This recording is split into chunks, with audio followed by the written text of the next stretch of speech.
of them are now in India, and Bangladesh is conducting the judicial process against the human rights violation and genocide charges, especially during the July student movement. But India, Sheikh Hasina was the number one ally of India according to media statement and assessment, and now India is very rigid not to return Sheikh Hasina or other high officials. So do you think that in this situation, without the cooperation of India, the fair judicial process can be conducted by Bangladesh?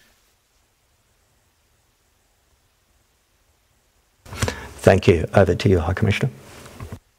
Well, thank you very much. I think when it comes to the first question, it is important, and that is really goes to the heart of what the report is talking about. It is about accountability. When serious, grave violations of international human rights law, of abuses of this kind are being committed, as this report documents, it is crucial that indeed accountability is served. It's also a response to the survivors and the victims and the people that my office was able to interview on the ground.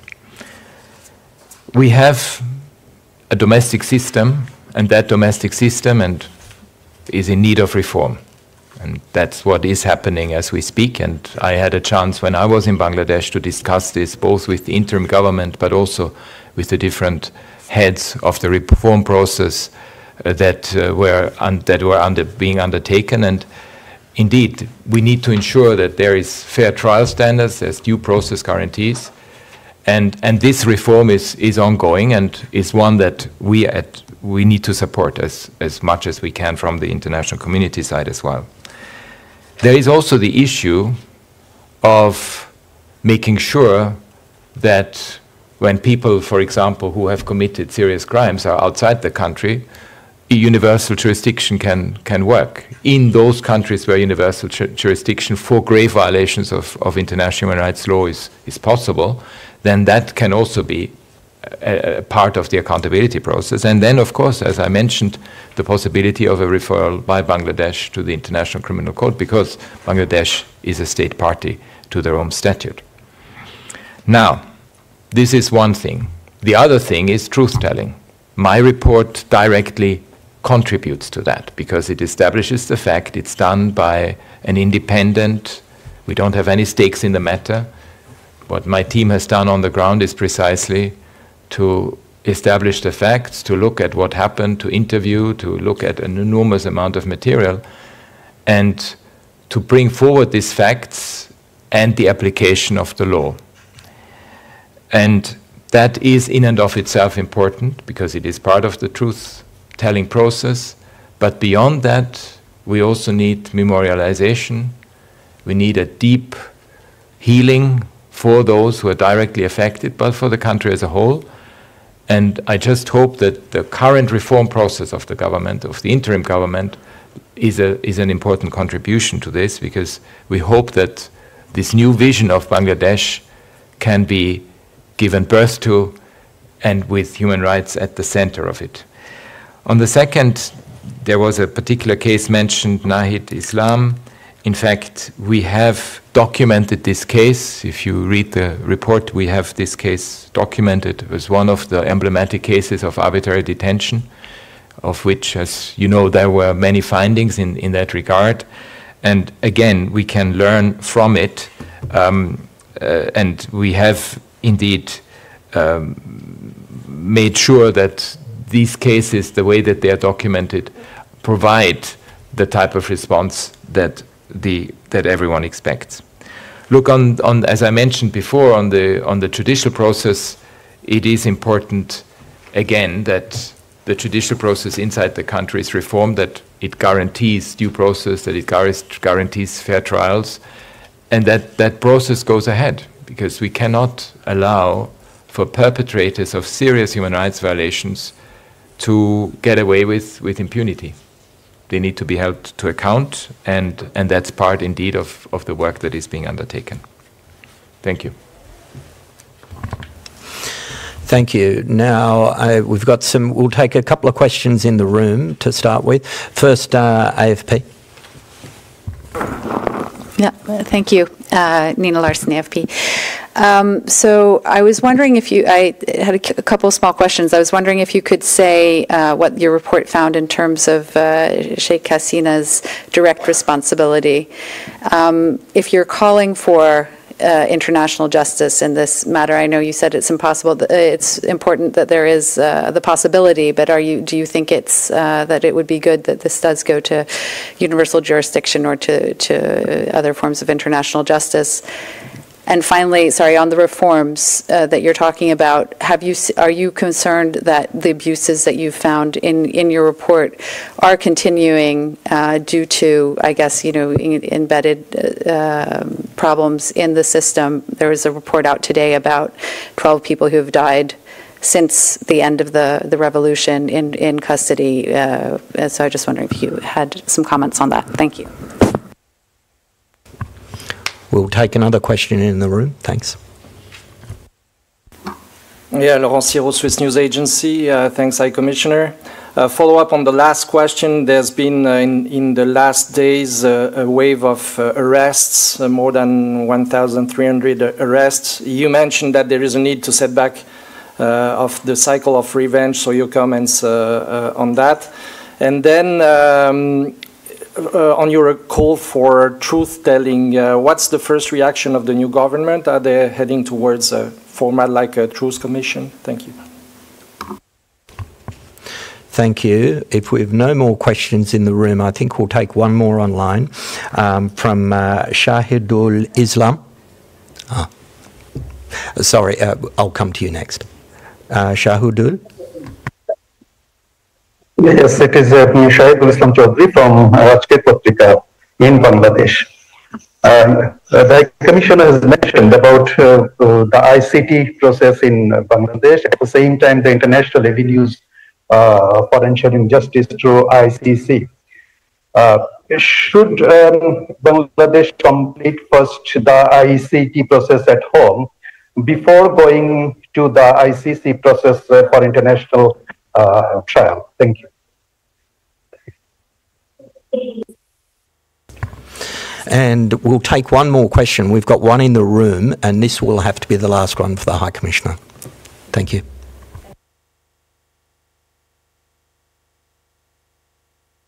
Hi there, Olivia from Reuters. Thank you very much for this briefing. Could you just give a couple of examples, just to add a bit of detail about the types of things that you found in your report in terms of these human rights violations? You gave some helpful broad details, but a couple of examples of some of the worst examples would be helpful. Thank you. So just on the first question, I think it's clear when you read the report that my office's findings found reasonable grounds to believe that indeed the top echelons of the previous government were aware and in fact were involved in the commission of very serious violations of for instance, enforced disappearances, arbitrary detention, the suppression of the protests through violence. And what it means as well is, these are findings, and there's a certain standard that we use when it comes to human rights inquiries. It's quite another standard when it comes to trial, and that's a different standard that needs to be applied, and that's why we are saying if it leads to trials, further, obviously, criminal investigations are required and warranted, because human rights inquiries do not in and of itself establish criminal guilt. This is indeed for a court of law to decide, but it gives a very strong indication where our findings have gone.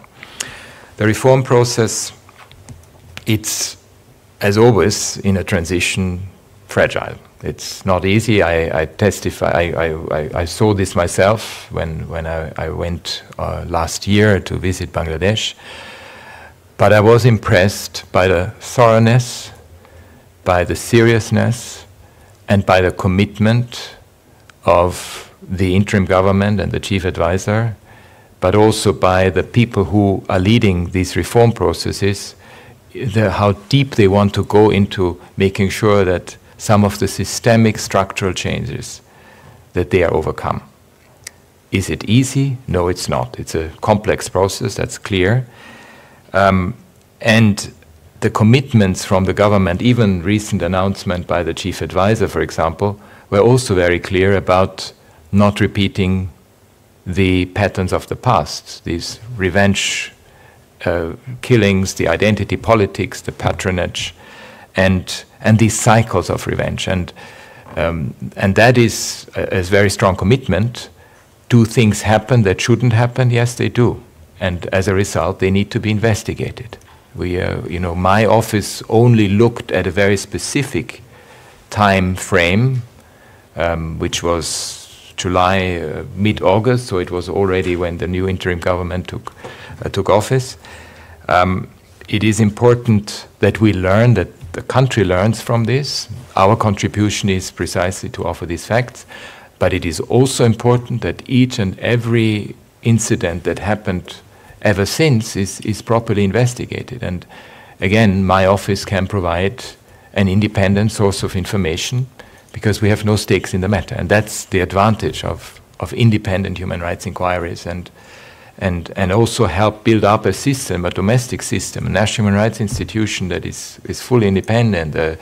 All the disappearances commission that is also being established, that is part of human rights work that can overcome the past and can ensure that we don't fall back, that a country doesn't fall, or a society doesn't fall back into old cycles of trauma and revenge and violence. So the truth-telling process that's why the truth-telling process is so important, and the truth-telling process is for everyone. It's for each and every part, every segment of the society. As you could see also in the report, we wanted to point the direction, building also on experiences from other countries, that indeed you need to embrace the truth and you need to embrace the facts, and you deal with it through the application of the law.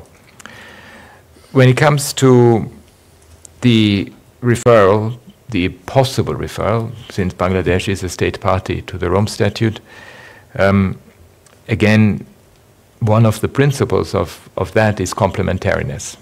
And you will have seen this in the whole working of the International Criminal Court.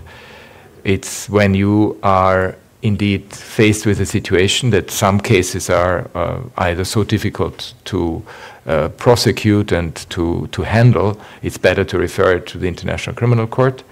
That's a consideration for the government of Bangladesh. And it also shows the value of the international criminal justice system. And let's not forget that it has come under assault in recent weeks, and it is important to show how important that international criminal justice system is for the world.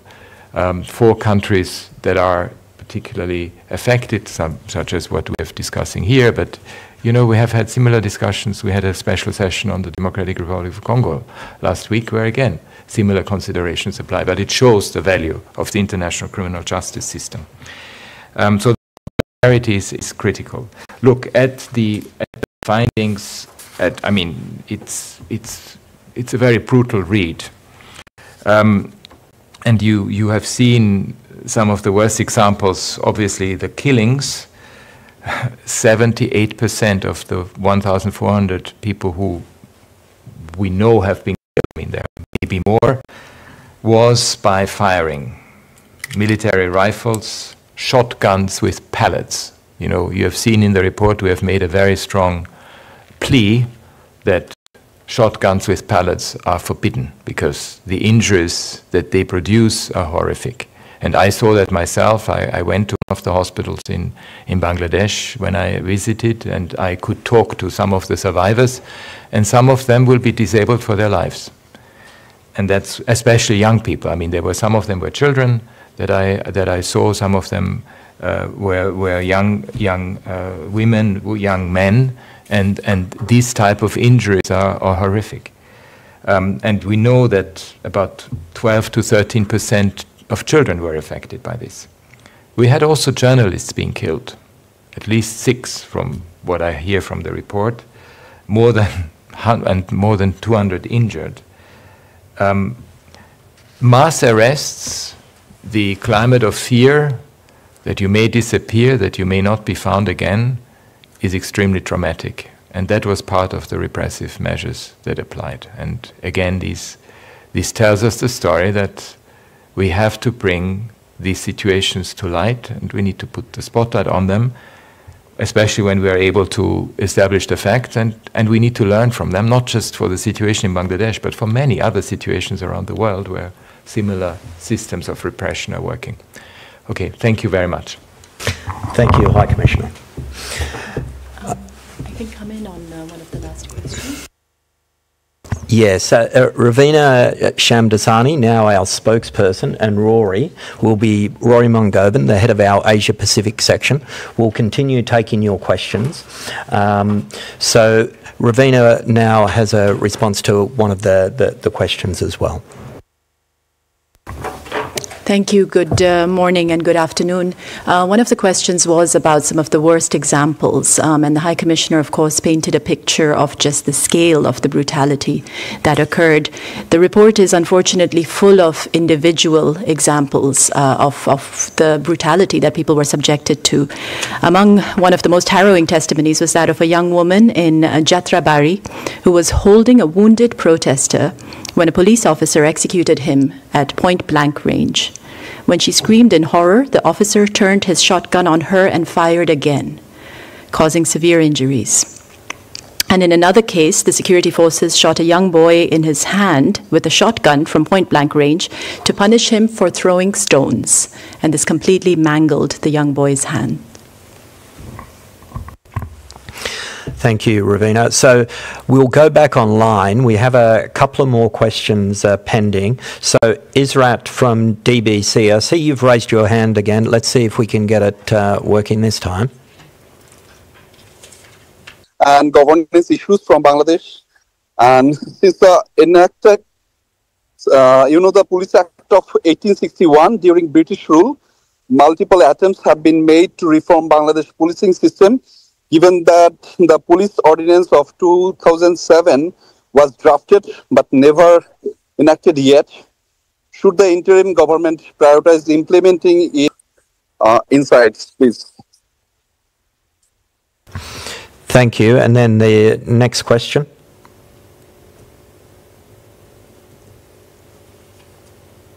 Mustafa? Hello, everybody. I'm Mustafa Yusuf. I work for the Banner News. It's a US government-funded news portal. Question.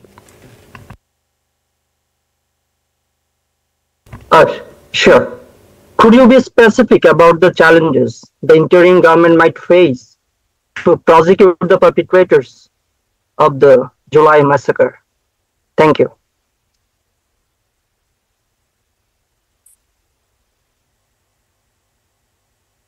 I'll pass over to Rory Mongovan, the head of the Asia Pacific section. Thank you very much for the questions. And first on the police reform, which is really a key piece to this moving forward. And not just police reform, but reform to the security sector as a whole, because in Bangladesh, of course, one of the problems has been the militarization of policing and the addition of different forces, Rapid Action Battalion, Border Guards, ANSAR, other forces operating under military command or under the direction of the Prime Minister and senior executive. So this breakdown of independent policing, politicization of policing, has really been one of the significant root causes identified in our report. We really recommend a reform, very far-reaching overhaul of the whole security sector. There needs to be a change of approach in managing public order, not relying on these old colonial powers, and emphasising less lethal forms of policing that de-escalate situations rather than lead to these confrontations. As High Commissioner said, there needs to be a prohibition on the use of shotguns with pellets and military weapons in policing public order. The policing system needs to be demilitarized. We recommend the disbandment of the Rapid Action Battalion, which has been responsible for violations not only during this period, but for many years in Bangladesh. And looking ahead, the establishment of a national police commission and independent bodies that could ensure accountability over the police, the border guards and other forces. We're very pleased that the government has appointed a reform commission on police, and we have seen that many of the recommendations that we are making align with what is coming through the Reform Commission. So we hope that this is one area where there can be substantial change, substantial progress. On the challenges to prosecuting people, I think we know that while the government has changed with the appointment of the interim government, the system has not necessarily changed, and many officials and people who had served or been appointed under the previous regime continue to function and often be needed across the different ministries. And this, of course, creates a kind of a potential conflict of interest, of obstruction to the reforms or to the accountability process moving forward. When you have a police force that's not yet reformed, responsible for investigating violations committed by police, obviously you have a major challenge. When you look at the courts, of course, the politicisation extended into the judiciary, many judicial appointments. The former government had compromised the independence of the judiciary. And the capacities of the key elements needed for accountability process. Of course, Bangladesh is significant, has its own international crimes tribunal, but of course the investigator prosecution capacity in the court, remains quite limited. We had an enormous challenge as an office to undertake this fact-finding over several months. We know the challenge that they are also facing as investigators in trying to pursue these cases. So I think there are many, institutional and capacity challenges for the justice sector in moving forward. As High Commissioner said, the office is really ready to support in this. And of course, Bangladesh can also look outwards to some of these other possibilities of international support from the International Criminal Court.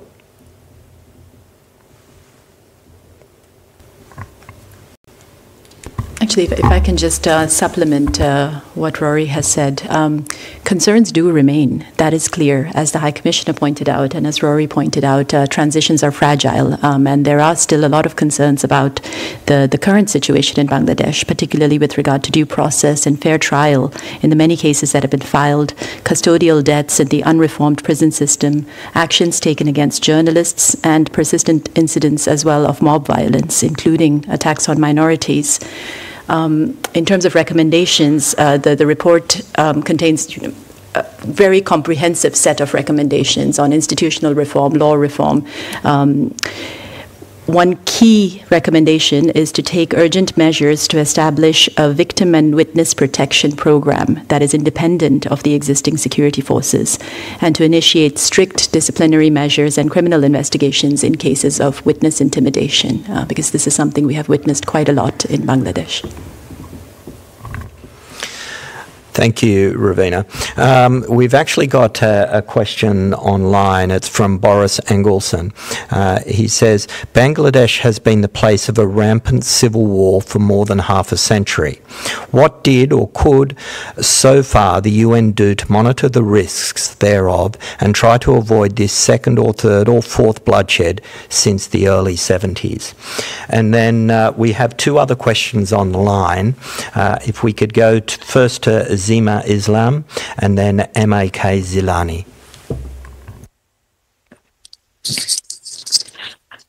Thank you so much. This is Zaima, and I work at the Daily Star. So my question is, did this very comprehensive investigation identify some of the perpetrators by name, and would the Commission be sharing some of these names with the judicial processes in Bangladesh as they try to bring the perpetrators to book, specifically seeing that Bangladesh still has the death penalty?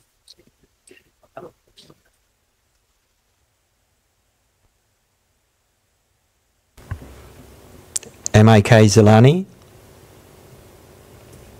I see you're still muted. Thank you. Thank you. This is M.A.K. Zilani from Bangladesh, working for the Daily Shomoy Alo. My question is, what is the root causes of incident that occurred on July, August? And what type of instrument, basically military instrument, are used in that incident?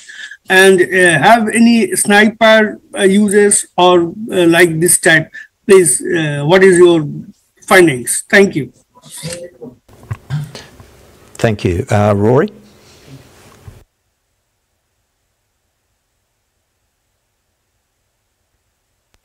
Thank you very much.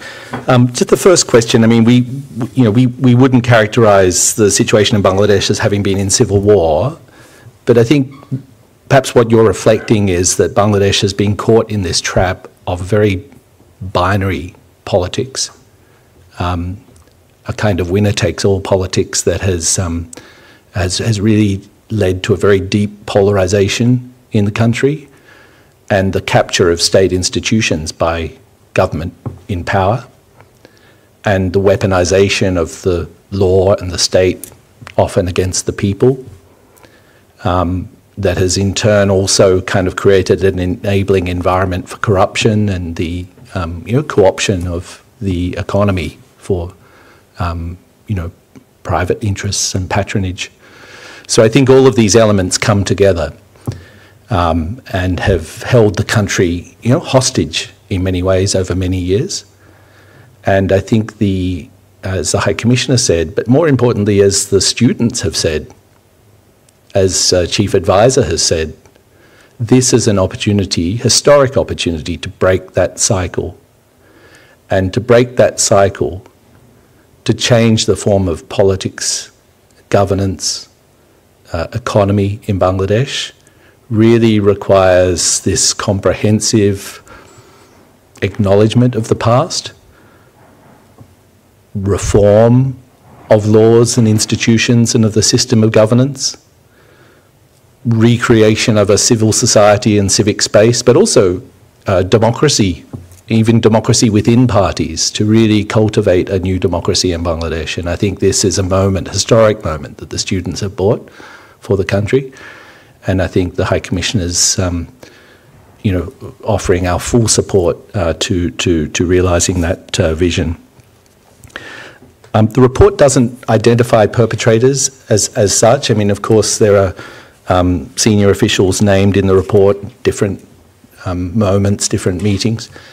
As High Commissioner said, this is a human rights investigation, not an individual criminal investigation. Of course, we have retained huge amount of material and evidence from this work. It's being very carefully archived and kept according to the highest standards so that it could be used in a future accountability process. And yes, on your question about cooperating with judicial processes going forward, this really depends on two or three things. One, of course, the consent of victims and of the people who've given us information to share that information, their protection, that it's safe to do so, that they won't face some reprisal. Secondly, that the process must be credible, fair, must meet the international standards of fair trial. And thirdly, as you rightly said, the issue of the death penalty is a problem for us. We oppose the death penalty in all circumstances, and as a UN policy, we're constrained from cooperating with processes, with trials that can result in the death penalty. So this is a constraint. The interim government is aware of that. We hope that this whole process will lead to some reflection, debate, reconsideration of the death penalty in Bangladesh, which we think is actually part of this cycle of revenge. And root causes, yeah, look, so many issues identified in the report. I mean, of course, the protests themselves came out of this student protest over the reintroduction of a quota system of employment for government jobs that favoured families and descendants of the ruling party. But it reflected much broader grievances that had become very pent up in the society over a long time. And I think these relate back to some of the things I said about the nature of politics, the high levels of corruption at high level, but also at a day-to-day level, the lack of opportunity, of employment, jobs. This is a country that's moving towards middle income. You have a fantastic young generation coming through universities with all sorts of new skills, and without necessarily the opportunities for employment. The suffocation of a lot of small, medium enterprise by this whole oligarchic approach to the economy, and also I think the fact that these restrictive laws, the controls on social media, the suppression of independent journalism, all of this had built up really, I think, to a point of explosion. I think when we visited Bangladesh, even in 2022 with the former High Commissioner Michelle Bachelet, you could feel this tension building in the society. Of course, the elections in January of 2024 were very polarised and took place in an environment of suppression. And so I think all of these ingredients really were the fuel to which the student protest sort of ignited. And I think this is signified as well in how after the 17th, 18th of July, the protest broadened from the students to a much more mass movement that was reflective really of all sectors of the society and all of the different socioeconomic groups. In terms of weapons, I mean, we have quite a bit of information in the report, and I encourage you to look at it closely. And High Commissioner gave you a few of the statistics there, which were striking. 78% of the fatalities were caused by firing, and of that, 66% were caused by military rifles, and 12% by shotguns with pellets. So that's about, close to 80%. And the things we find, you'll see in the research, is not only the weapons that were used, but how they were used. So this pattern of, for instance, firing obviously indiscriminately into crowds, but also firing above the torso, and often at angles that were designed to hit the protesters rather than to disperse the protesters. And of course, as Ravina mentioned, I mean, there's some horrible examples as well of protesters or bystanders being killed, at very, very short range with very high-powered weapons.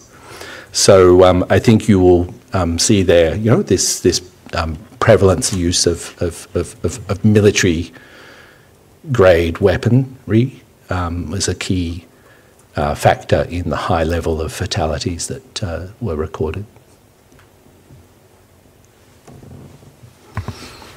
Ravina, something? I'll just add to that. The question on root causes was, of course, very important, a key question. And in fact, this was part of what the interim government mandated our office to look into specifically on the root causes that led to these terrible incidents in July and August.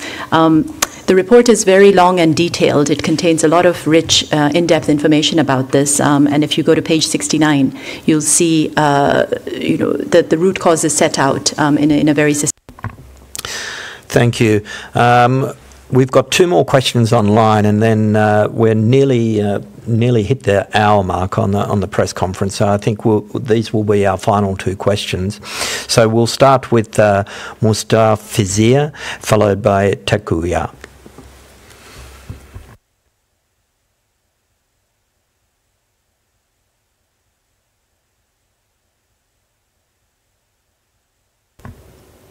Mustafizir.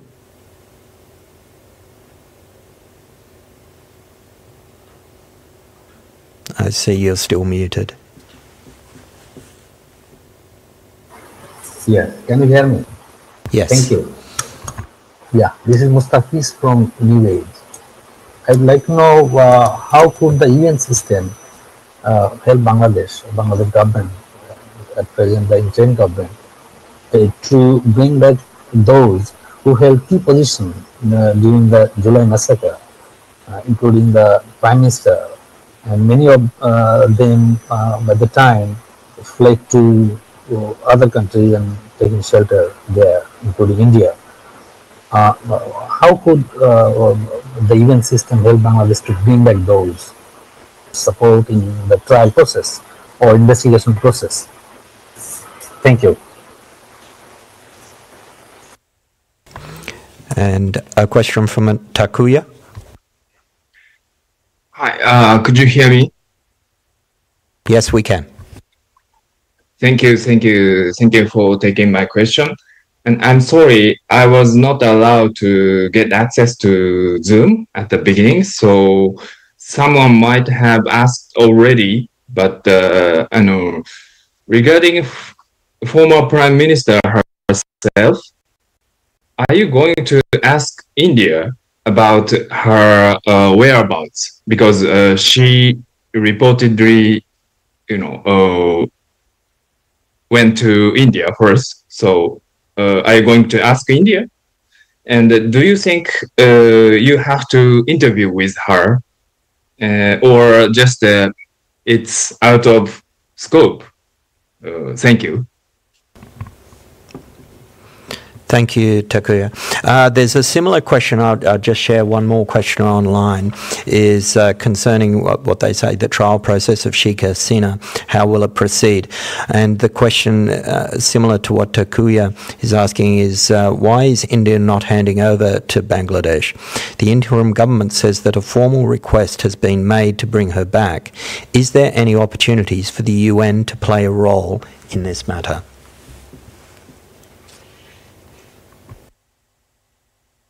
Rory? Thank you for the two questions. I mean, I think kind of relate together to this question of Sheikh Hasina and her extradition.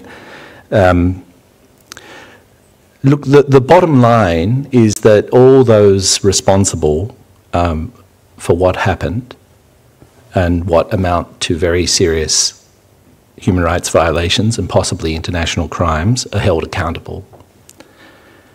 And the report shows that there are different avenues through which justice can be pursued, both in Bangladesh and internationally. The issue of extradition is really a bilateral process, but we hope that states will cooperate and support each other towards this goal of accountability, whether that's India or other states where people may take refuge. There are other ways that states can cooperate and support Bangladesh as well. For instance, investigating corruption and tracing, assets and ill-gotten or stolen funds. So, the important thing is cooperation first, and secondly, that any extradition or trial process respects due process and international standards of fair trial. The specific point of the death penalty was raised. Yes, for the UN, it is a constraint for us to cooperate in proceedings that can result in the death penalty. But not just for the United Nations. I think for many member states have this concern, and it would be a factor that they would, also have to weigh in relation to their support to the process or the question of extradition. So I think this is really, needs to be seen in this broad principle, really, that accountability must move forward, and states have to find ways to work together to achieve that.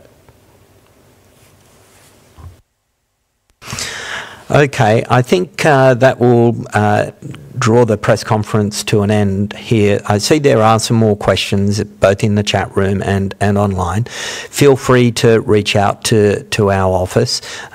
We've got Ravina here and Rory who can assist you if you send us an email. Just also to let you know, the report is online, as is the press release, so you can get information from that. There is also an infographic which you will find, I'm sure, very useful, and we will be sending out broadcast quality video as well. Okay, thank you very much, everyone. Have a pleasant day.